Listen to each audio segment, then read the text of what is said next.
नमस्कार। Class 12th business study का अपना चैप्टर है इंश्योरेंस। देखिए, बीमा काफ़ी इम्पोर्टेंट चैप्टर है आप लोगों के लिए, साथ में थोड़ा सा लंबा भी है। आज हम एक ऐसा टॉपिक लेके आए हैं जो आपके लिए एग्जाम के पॉइंट ऑफ व्यू से काफ़ी इम्पोर्टेंट है। टॉपिक का नाम है हमारा सोशल सिक्योरिटी, सामाजिक सुरक्षा। देखिए, सामाजिक सुरक्षा होती क्या है, किसे कहोगे सामाजिक सुरक्षा? तो एक छोटी सी डेफिनेशन को पहले पढ़ लेते हैं, उसके बाद इसके बारे में जानने की कोशिश करेंगे कि सामाजिक सुरक्षा का तात्पर्य होता है समाज के लोगों को किसी बीमारी, दुर्घटना, वृद्धावस्था, मृत्यु आदि से सुरक्षा प्रदान करना। देखिए, एक ऐसी व्यवस्था है जो सरकार द्वारा कराई जाती है अपने समाज में रहने वाले लोगों के की सुरक्षा के लिए। देखिए, समाज में अलग अलग प्रकार के लोग रह रहे हैं। कई उच्च स्तरीय है, कोई मध्य स्तरीय, कोई निम्न स्तरीय है। ये स्तर हमने उनके आय के आधार को लेते हुए बांटा है। कई ऐसे लोग हैं जिनकी आय बहुत ज़्यादा होती है, कई ऐसे जो मध्यम वर्ग के अंदर अपना सर्वाइव कर रहे हैं, और कई सारे ऐसे लोग भी हैं जो बिल्कुल ही गरीबी रेखा से भी नीचे अपना जीवन यापन कर रहे हैं।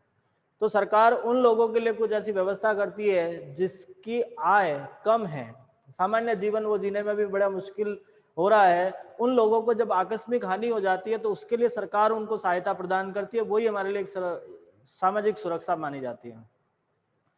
हमारे एक सर विलियम बेवरेज ने इसकी डेफिनेशन बहुत अच्छे शब्दों में बताई थी कि सामाजिक सुरक्षा 5 दानव, ऐसे 5 दानव उन्होंने बताए हैं, जिसके अंदर सबसे पहले बताई है अभाव, बीमारी, अज्ञानता, बेकारी और गंदगी।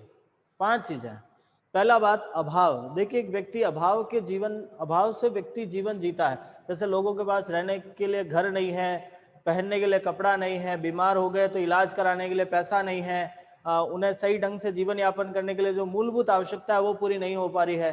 तो ये सब कुछ पूरा करने के लिए बीमा कराया जाता है। ये सरकार कराती है बहुत ही न्यूनतम प्रीमियम पे। कई ऐसे वर्ग है जिनके लिए प्रीमियम भी नहीं लेती है सरकार इनसे।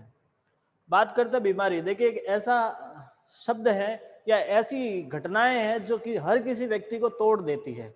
कैसी भी बीमारी हो, चाहे वो बड़ी है छोटी है, जब एक बीमारी किसी व्यक्ति को लग जाती है तो उसको अलग अलग प्रकार से नुकसान होने स्टार्ट होते हैं। फिजिकली लॉस तो होता ही है, शारीरिक रूप से तो वो परेशान है ही है, साथ में उसको फाइनेंशियली भी बहुत समस्याओं का सामना करना होता है। और इन केस यदि ऐसा व्यक्ति जो उस घर को चलाने वाला था वही यदि बीमार हो जाता है, तब तो उस घर की हालत ही खराब हो जाएगी, क्योंकि वो तो परेशान है ही है, साथ में पूरा परिवार डिस्टर्ब हो जाता है।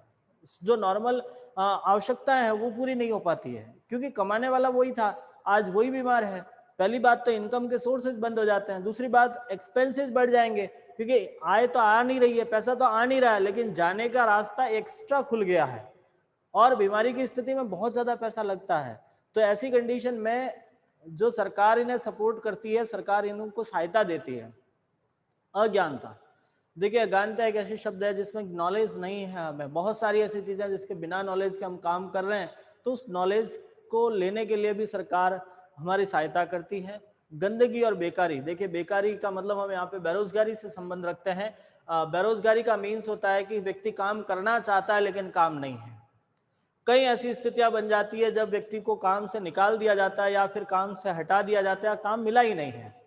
आज बेरोजगारी के यदि हम प्रकार समझे तो बहुत सारे हैं, और कई ऐसे बहुत ही इंपॉर्टेंट पॉइंट आते हैं जो व्यक्ति एक काम कर ही रहा था। जैसे अभी आज की स्थिति मान लेते हैं, जो कोविड की स्थिति आई है कोरोना काल के अंदर, लॉकडाउन के बाद में, जब लॉकडाउन भले ही खुल गया है, ऐसा नहीं कि नहीं खुला, खुल गया है, लेकिन बहुत सारे लोगों की जॉब चली गई, नौकरी हट गई, क्योंकि उनकी इंडस्ट्रियां बंद हो गई, उनका काम ही बंद हो गया। अब व्यक्तियों को जॉब नहीं है, बेरोजगार हो गए लोग। तो बेरोजगारी की स्थिति में व्यक्ति के पास इनकम के सोर्सेज बिल्कुल ही नहीं होते हैं, एक्सपेंसेस तो करना ही है। तो ऐसी स्थिति में सरकार उन्हें थोड़ा सा सपोर्ट करती है। तो हम यहाँ पे ये समझते हैं कि सामाजिक सुरक्षा का तात्पर्य होता है कि समाज में रहने वाले लोगों के जो जितनी भी आकस्मिक हानियां हैं, जो ऐसी कंडीशंस है, जो सामाजिक प्रॉब्लम्स है, जिसको हम सोशल प्रॉब्लम्स कह सकते हैं, उनके अगेंस्ट आपको एक सिक्योरिटी प्रोवाइड कराती है गवर्नमेंट, उसी को हम बोलते हैं आपको सोशल सिक्योरिटी। ये जनरली रूरल एरिया के लिए किया जाता है, बहुत ही कम पेमेंट प्रीमियम पे करते हैं। कई ऐसे वर्ग होते हैं जिनके लिए प्रीमियम न के बराबर होता है, भरे तो भी सही है, नहीं भी भरे तो भी सही है। कई ऐसे इंश्योरेंस भी होते हैं जिसमें प्रीमियम नहीं के बराबर रहता है। अब इसका बीमा कंपनी में क्या रोल रहता है, बीमा में इसका रोल क्या है, या बीमा इसके लिए किस तरह से इंपोर्टेंस क्रिएट करता है, what is role of social security in insurance, insurance की क्या रोल होता है, क्या भूमिका रहती है। तो ये अलग अलग व्यक्तियों के लिए अलग अलग भूमिका अदा करती है, जिसमें हम पहली बात करते हैं सबसे पहले आकस्मिक मृत्यु पर आश्रित को सुरक्षा। देखिए आज समाज में रहने वाले लोग सभी किसी न किसी एक पर्सन पर डिपेंड रहते हैं। आपने भी देखा होगा आपकी समाज या आपकी सोसाइटी के अंदर जितने लोग रह रहे हैं उसमें हर परिवार में एक ऐसा व्यक्ति होता है जो उस पूरे परिवार को संचालित करने का काम करता है। उसका पूरा फैमिली उसी पर्सन पर डिपेंड रहती है, और वही व्यक्ति यदि किसी कारणवश किसी एक्सीडेंटल डेथ हो जाए उसकी, तो उस परिवार का क्या होगा। बहुत बड़े सोचने के विचार है ये कि जब कोई व्यक्ति पूरा परिवार चला रहा, मान लीजिए एक ऐसा व्यक्ति है जिसके घर में 5 मेंबर हैं, वो अपनी वाइफ, अपने माता पिता और एक अपना बच्चा, 5 व्यक्ति काम रह रहे हैं। वो व्यक्ति अपने परिवार को बड़े अच्छे ढंग से चला रहा था और किसी कारणवश एक्सीडेंटल डेथ हो गई उस व्यक्ति की। उस बाद जो पीछे बचे 4 मेंबर है वो अपना जीवन कैसे निकालेंगे, वो अपनी लाइफ कैसे सरवाइव करेंगे। क्योंकि देखिए उस समय वो चारों ही पर्सन न तो कुछ कमा रहे थे न कुछ कर रहे थे, ओनली जैसे माता पिता बूढ़े स्थिति में है, वो काम कर ही नहीं रहे थे, पत्नी घर संभाल रही थी, बच्चा पढ़ रहा था। अब स्थिति ऐसी क्रिएट हो जाती है कि उस परिवार को संभालेगा कौन।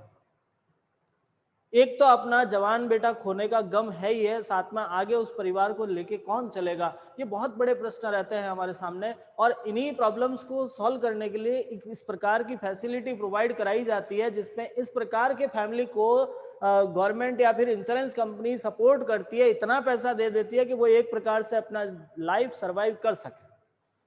तो हम ये कहते हैं कि सोसाइटी के एक सिक्योरिटी का पार्ट माना जाता है कि जब कोई ऐसा डिफेंडेड पर्सन की सडनली डेथ हो जाती है तो उसे इतना पैसा मिलना चाहिए, इतना पैसा इंश्योरेंस कंपनी देती है, एक कम मतलब एक हल्के से प्रीमियम पे, कि उसका परिवार सरवाइव कर सकता है। बेरोजगारी में सुरक्षा, सेकंड पॉइंट आता है कि सिक्योरिटी इन अनएम्प्लॉयमेंट।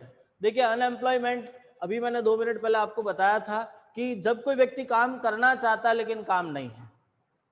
अब ऐसी स्थिति में 2 कंडीशन आती है, एक तो ये है कि पहले से वो कई काम कर रहा था और उसको निकाल दिया गया, और दूसरी बात थी कि उसे काम मिला ही नहीं है। दोनों कंडीशन में व्यक्ति घर बैठा है।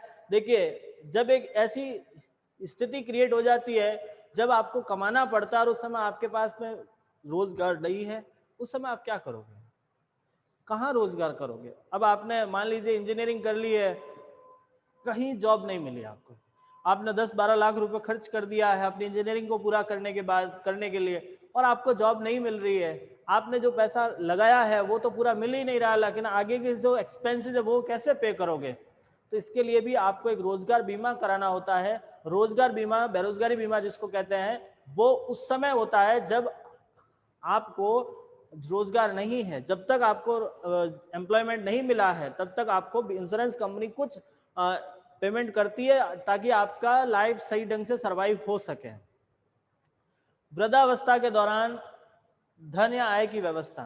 देखिए एक व्यक्ति एक उम्र तक कमा सकता है, काम कर सकता है, हर व्यक्ति की एक कैपेसिटी होती है काम करने के लिए, और एक टाइम ऐसा आता है जब वो अपने आप को रेस्ट देना पसंद करेगा, रिटायर्ड होना पसंद करता है, जिसे हम वृद्धावस्था कहते हैं, ओल्ड एज कहते हैं। ओल्ड एज एक ऐसी स्थिति रहती है जब व्यक्ति काम नहीं कर सकता, वो खुद किसी और पे डिपेंड हो जाता है। और आज की स्थिति ऐसी है कि जब हम किसी पर्सन पे डिपेंड है तो सबसे पहली बात मनी चाहिए। आप किसी व्यक्ति पर डिपेंड हो तो वो व्यक्ति आपका काम भले ही कर रहा है लेकिन उसको भी तो फाइनेंशियली सपोर्ट चाहिए। अब जरूरी नहीं है कि आपके पास इन फ्यूचर आपको सारी फैसिलिटी मिल जाए, तो हमने जो आज कमाया है वो हम इन फ्यूचर अर्न कर सके। लेकिन अब कई बार ऐसी स्थिति है कि गवर्नमेंट भी लोगों को, गरीबों को और ओल्ड एज पर्सन को फैसिलिटी देने के लिए पेंशन देती है। आप लोगों ने देखा होगा वृद्धावस्था पेंशन आती है, भले ही कम आती है, 700, 800, 1000 रुपए समथिंग आती है, लेकिन सरकार एक ऐसी फैसिलिटी दे रही है, ऐसी सुरक्षा दे रही है कि आपको वृद्धावस्था पेंशन दे रही है। मंथली आपको 700 रुपए दे दिया है, आप एक व्यक्ति 700 रुपए से अपना जीवन यापन सामान्यतः कर सकता है, ऐसा सरकार मानती है और इसको सुरक्षा प्रदान कर रही है। नेक्स्ट आता है अपंग आश्रित की सुरक्षा। देखिए अपंग जो ऐसा व्यक्ति है जो अपंग है, मतलब आपके शरीर का कोई ऐसा हिस्सा जो सही ढंग से काम नहीं कर रहा है और वो किसी परिवार पर डिपेंड है। मान लीजिए एक एग्जाम्पल लेते हैं कि एक परिवार में माता पिता का एक पुत्र था या दो दो लड़के थे, एक लड़का विकलांग है, एक सही है। जब तक माता पिता जीवित है उस विकलांग का काम कर लेंगे, ये नेचुरल है, क्योंकि विकलांग माता पिता, बच्चा कैसा भी क्यों नहीं हो, मन में उसके प्रति कहीं ना कहीं संवेदना जरूर होती है। जब तक माता पिता जीवित है, उनके हाथ पांव चल रहे हैं, तब तक उसकी सेवा कर लेंगे। लेकिन एक टाइम ऐसा आएगा कि जब वो दोनों व्यक्ति नहीं रहे या वो खुद काम नहीं कर पा रहे, तब उस व्यक्ति की सेवा कौन करेगा? देखिए, सामान्य हेल्प तो हर कोई कर लेगा, लेकिन जब फाइनेंशियली बात आती है तब हर करने में थोड़ी दिक्कत आती है। जो दूसरा लड़का है वो अपना जीवन यापन करे या उसका करेगा, ऐसा विश्वास हालांकि करने में हर कोई व्यक्ति कर लेता है, लेकिन हम विश्वास नहीं कर सकते।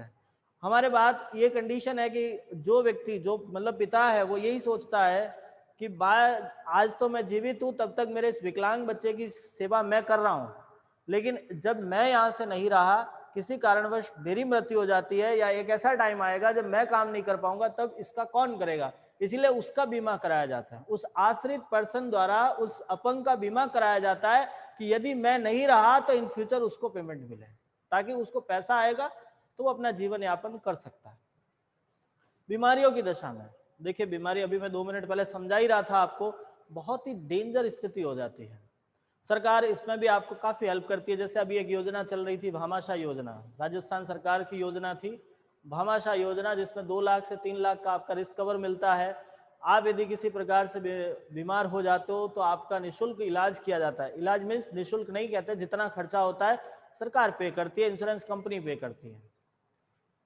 तो ये ऐसी कुछ व्यवस्थाएं हैं जो सेंट्रल गवर्नमेंट भी चलाती है, स्टेट गवर्नमेंट भी चलाती है। आपको बीमारी बीमा, जैसे अब हेल्थ इंश्योरेंस की बात करते हैं, कम पेमेंट में हेल्थ इंश्योरेंस करवा लिया जाता है, जिसमें कोई व्यक्ति किसी बीमारी से ग्रसित हो जाए तो उसका पूरा का पूरा इलाज का खर्चा इंश्योरेंस कंपनी पे करती है। नेक्स्ट आता है अपने पास में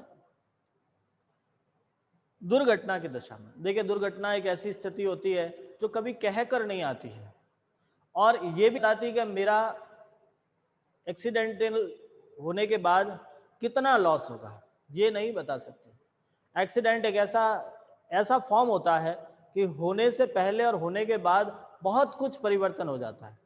तो एक्सीडेंटल केस के अंदर जब किसी पर्सन को नुकसान हुआ है, चाहे वो अंग विकृत हो गया है, लग गई है, टूट गया, मर गया है, उस स्थिति में भी बीमा कंपनी उसको पैसा देकर उसके परिवार को सही ढंग से लाइफ सर्वाइव करने के लिए सपोर्ट करती है। पेशेवर व्यक्तियों की सुरक्षा, देखिए जो प्रोफेशनल पर्सन है, जैसे डॉक्टर है, वकील है, इंजीनियर है। हम एक एग्जांपल लेते हैं डॉक्टर की।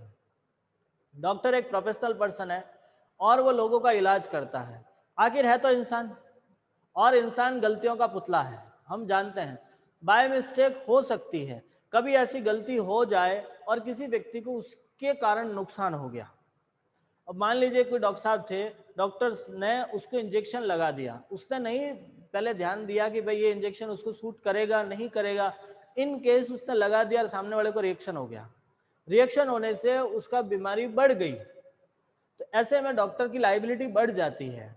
उसको बड़े हॉस्पिटल में शिफ्ट कर लिया वगैरह, तो ऐसे में एक व्यक्ति की लाइबिलिटी बढ़ गई है। तो जब ये डॉक्टर है, वकील है, इंजीनियर है, वो भी अपने पेशे से प्रति जो लाइबिलिटी इंक्रीज ना हो, लाइबिलिटीज बढ़ ना जाए, उसके लिए इंश्योरेंस करवाते हैं, ताकि उनको ज्यादा हेडेक लेने की आवश्यकता नहीं। कहीं कुछ हो भी जाएगा तो उसको इंश्योरेंस कंपनी पैसा दे देगी। तो वो अपने लिए, ये थोड़े से हाई स्टैंडर्ड लोग होते हैं तो इनके लिए प्रीमियम ज्यादा होता है। बाकी के कंपेयर में इनका प्रीमियम थोड़ा सा ज्यादा रहता है, क्योंकि इनका हाई स्टैंडर्ड है, उनके पास इनकम के सोर्सेज ज्यादा रहते हैं, तो ये प्रीमियम भर सकते हैं। लास्ट आता है सार्वजनिक दायित्व के अधीन सुरक्षा। देखो पब्लिक लाइबिलिटी जो होती है उसमें भी आपको सिक्योरिटी मिल रही है। जैसे आपको ट्रेन का इंश्योरेंस हो जाता है, आप ट्रेन में कहीं जा रहे हो तो आपको इंश्योरेंस करवा लिया जाता है। तो ये थे आपके सामाजिक सुरक्षा। देखिए, एग्जाम के पॉइंट ऑफ व्यू से यदि हम देखते हैं तो इसमें से बड़ा प्रश्न नहीं बनता है, छोटा प्रश्न आता है 2 नंबर तक का। क्योंकि अपने इस चैप्टर में एक 4 नंबर का प्रश्न भी बनता है, एक 2 नंबर का भी बनता है। तो इस टॉपिक में से जनरली 2 नंबर का बनता है। और इससे आगे वाला जो टॉपिक है बीमा एजेंट, इस टॉपिक का लास्ट पॉइंट है बीमा एजेंट।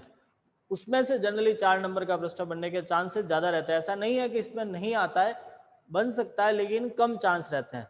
और यदि 4 नंबर का बनता है तो ये रोल मॉडल हम पूछे जाते हैं। बाकी आपको सामाजिक सुरक्षा की डेफिनेशन आपको तैयार करनी है। ये डेफिनेशन काफी कुछ हद तक इंपॉर्टेंट रहती है। कई बार पूछा भी जाता है कि सर विलियम बेवरेज की परिभाषा लिखिए, या आपके इस प्रश्न को थोड़ा सा इस तरह से घुमा सकते हैं कि सर विलियम बेवरेज ने सामाजिक सुरक्षा के संदर्भ में किन दानवों को समझाया या किन दानवों पर काम किया। मतलब बहुत सारे इसके अलग अलग प्रश्न बन सकते हैं। तो आई होप आप लोगों को ये वीडियो अच्छा लगेगा, समझोगे, समझने की कोशिश करोगे। सबसे पहली बात, जब तक आप इन चीज़ों को खुद से नहीं देखोगे, खुद से नहीं पढ़ोगे, तब तक समझना थोड़ा सा मुश्किल होता है। आप लोग इसको देखिएगा, समझने की कोशिश कीजिएगा। यदि कोई समस्या रह रही है, आप जरूर हमें कमेंट बॉक्स में लिख के भेजिएगा। हम कोशिश करेंगे कि आपकी समस्याओं का समाधान करें। हम अपनी अगली क्लास में बीमा एजेंट को समझेंगे। तब तक आप इस चीज़ को समझिएगा। धन्यवाद।